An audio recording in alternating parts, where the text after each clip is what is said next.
Okay, the first topic is the function of evaluation. First of all, what is evaluation?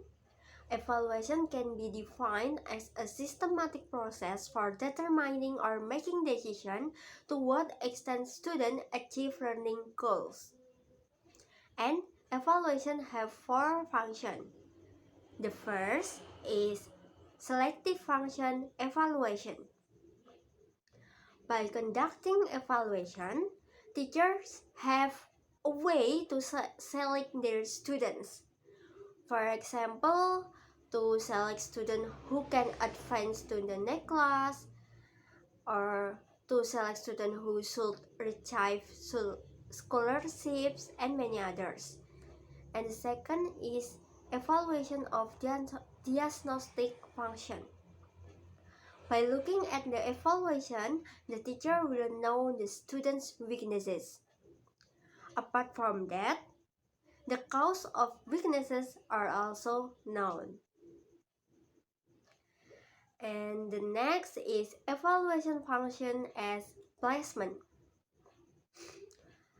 To be able to determine with certainty in which group a student should be placed, an evaluation is used. A group of students who have the same evaluation will be in the same group in learning.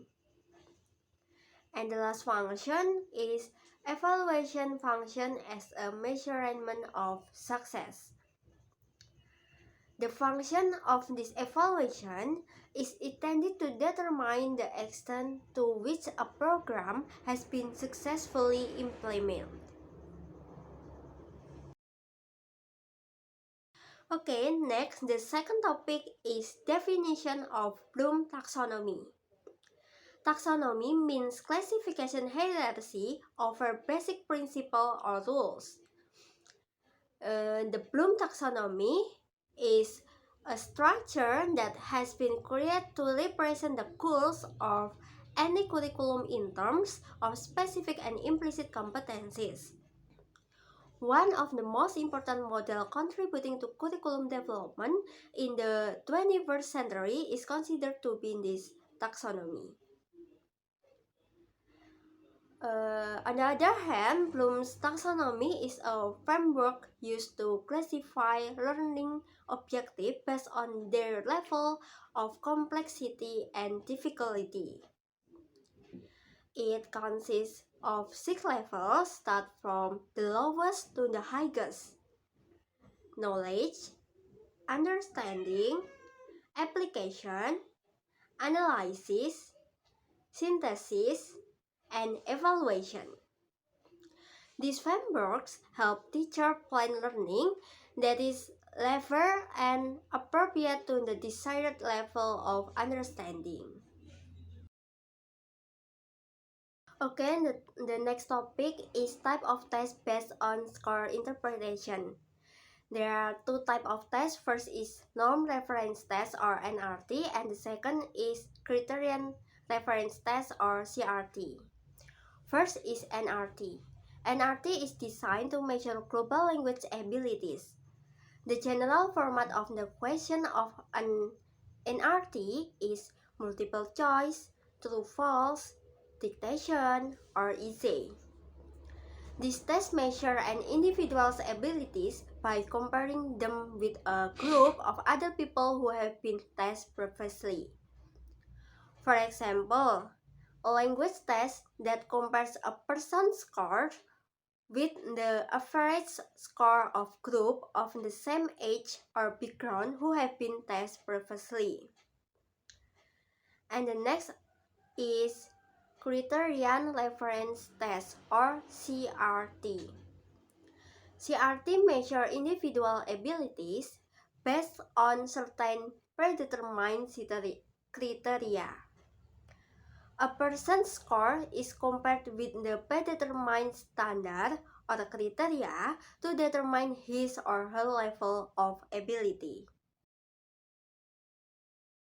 The next topic is basic principle of compilation of test questions. There are 6 points.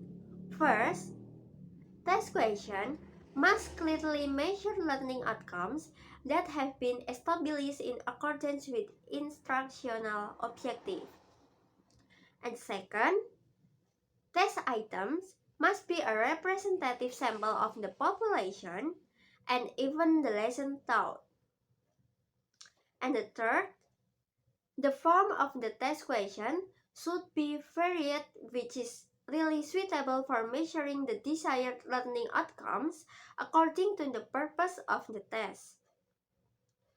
And the fourth, test questions must be designed according to their usefulness to obtain the desired result.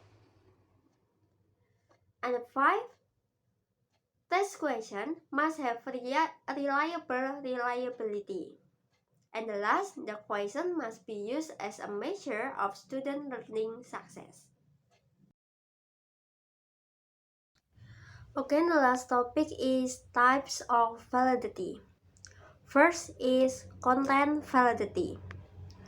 What is content validity? Content validity refers to the extent to which a measurement reflects the specific intended domain of content. It ensures that the items or question in a test or instrument are relevant and representative of the construct being measured. And the second is criterion validity.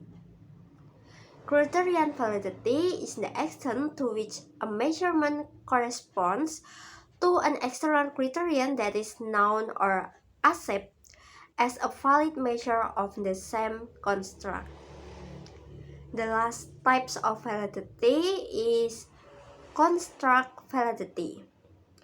Construct validity is the extent to which a measurement accurately captures the underlying theoretical construct or concept it is intended to measure. It involves examining the relationship between the measure and other variables in a way that is consistent with the theoretical understanding of the construct.